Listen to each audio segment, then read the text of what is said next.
Lease pendency म्हणजे काय हे section 52 transfer of property act यामध्ये नमूद केलेलं आहे।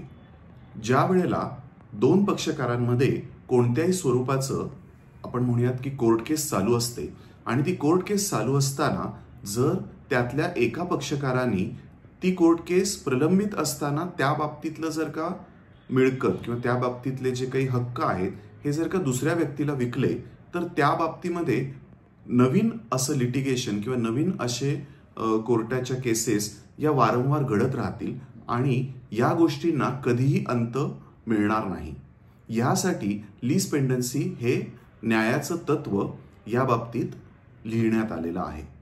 या लीज पेंडन्सीच्या तत्वानुसार असं समजलं जातं की ज्या वेळेला असा कोणताही प्रलंबित खटला अस्तित्वात असतो आणि तो प्रलंबित खटला अस्तित्वात असताना जर त्यातल्या एखाद्या पक्षकाराने त्यातली जर मिळकत अजून तिराहित माणसाला जर विकली आणि जर त्या खटल्यामध्ये ज्या व्यक्तीने ही मिळकत विकलेली आहे ती व्यक्ती जर हरली तर त्या निकालाचा जो काही अंमल आहे किंवा त्या निकालाची जी अंमलबजावणी आहे ती नंतर विक्री केलेल्या व्यक्तीच्या त्या खरेदी खतावर देखील करण्यात येणार। या पद्धतीचं जे न्यायाचं तत्व आहे त्याला हे लीज पेंडन्सीचं तत्व असं म्हणतात। नमस्कार, ॲडव्होकेट आनंद या तुमच्या यूट्यूब चॅनलवर तुमच्या सगळ्यांचं पुन्हा एकदा स्वागत। आपण कायद्याशी संलग्न असणारे वेगवेगळे विषय आणि त्या बाबतीतली जी काही न्यायाची तत्व आहे ती सोप्या पद्धतीने तुमच्यासाठी दर आठवड्याला या व्हिडिओच्या माध्यमातून तुमच्या भेटीला घेऊन येत असतो। जर ॲडव्होकेट आनंद या व्हिडिओला तुम्ही आतापर्यंत जर का सबस्क्राइब केलेलं नसेल तर तुम्ही सबस्क्राइब नक्की करा, कारण त्यावरूनच आम्हाला हे लक्षात येतं की तुम्हाला कोणत्या व्हिडिओची सगळ्यात जास्त गरज आहे किंवा त्या व्हिडिओमधून तुम्हाला तुमच्या प्रश्नांचं निराकरण होतं।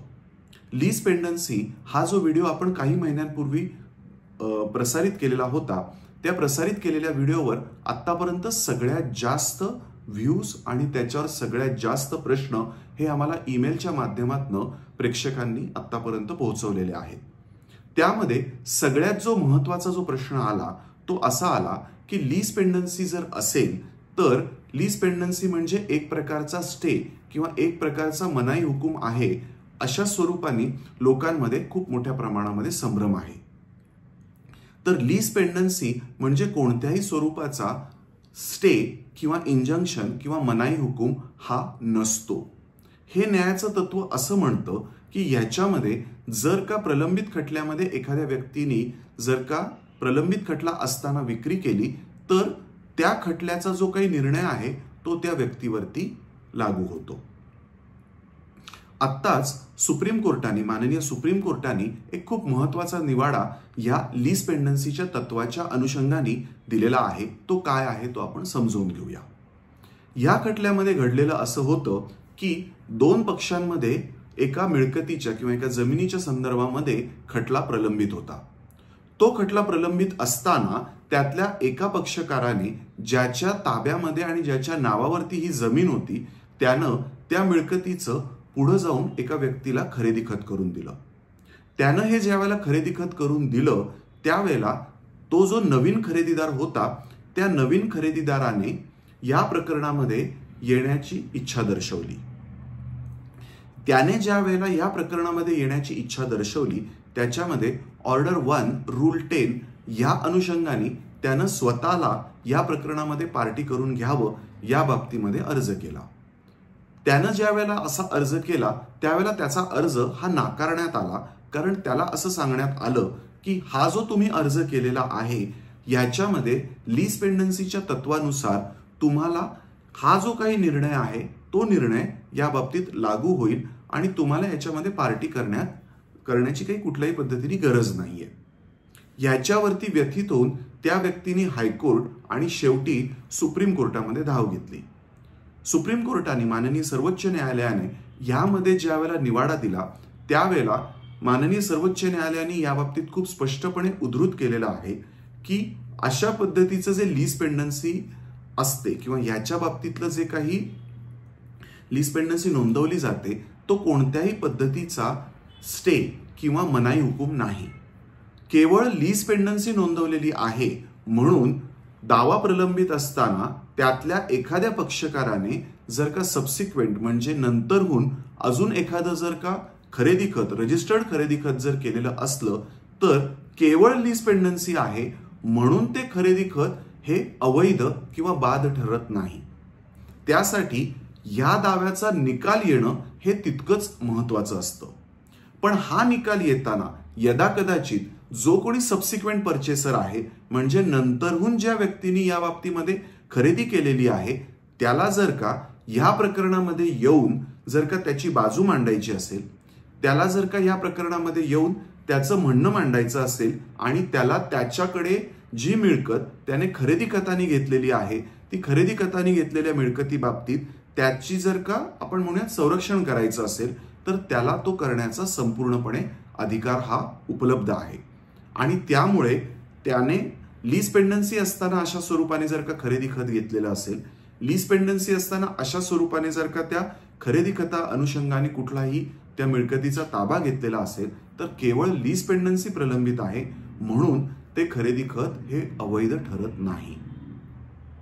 लोकांमध्ये अशा पद्धतीने संभ्रम आहे की लीज पेंडन्सी नोंदवली तर आपण कोणत्याही स्वरूपाने त्याच्या बाबतीत कोणतेही नवीन काही कृती करायची गरज नाही, तर हे चुकीचं आहे. कारण लीज पेंडन्सी ही केवळ त्या पक्षकारांना ज्यांच्यामध्ये खटला प्रलंबित आहे त्यांच्या बाबतीमध्ये त्या मिळकतीच्या बाबतीमध्ये अभय देतं किंवा संरक्षण देतं.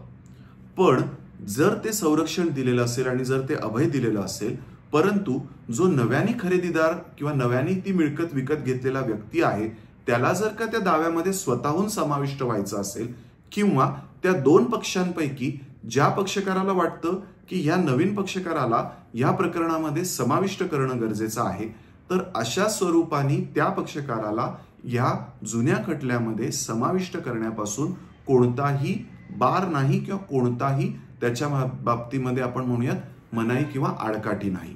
म्हणजे यापूर्वी असं न्यायाचं तत्व समजलं जात होतं की जर या व्यक्तीने हे खरेदी खत केलेलं आहे तर ते अवैधच आहे, तर असं काही जरुरी नाही.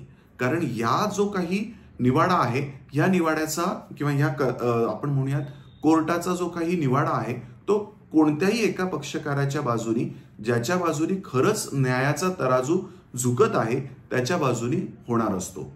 त्यामुळे अशा स्वरूपाने जर का कोणीही प्रलंबित दावा असताना खरेदी खत केलं म्हणून ते खरेदी खत रद्द होत नाही, तर ज्या पक्षकारांनी ते खरेदी खत करून घेतलेलं आहे आणि त्याच्या विरोधामध्ये किंवा त्याला ज्या पक्षकारांनी हे प्रकरण करून दिलेलं आहे किंवा सेलडीड करून दिलेलं आहे त्याच्या विरोधामध्ये ज्या वेळेला त्या प्रकरणाचा निवाडा होईल त्याच वेळेला ते खरेदी खत अवैध ठरतं.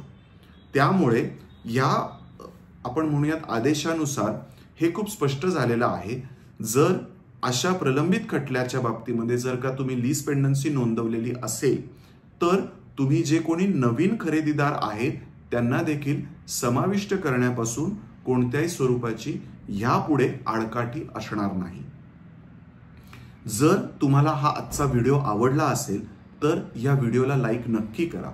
कारण तुम्ही केलेल्या लाईकनुसार आम्हाला हे कळतं की तुम्हाला कोणत्या स्वरूपाचे विषय आणि कोणत्या स्वरूपाचे व्हिडिओज हे ऐकायला आवडतात. तर भेटूयात ॲडव्होकेट आनंद या तुमच्या यूट्यूब चॅनलवर पुढच्या आठवड्यात अशाच एका नवीन व्हिडिओसह. तोपर्यंत तुम्ही सगळ्यांनी स्वतःची काळजी घ्या. आमच्या सगळ्यांकडनं तुम्हाला नमस्कार.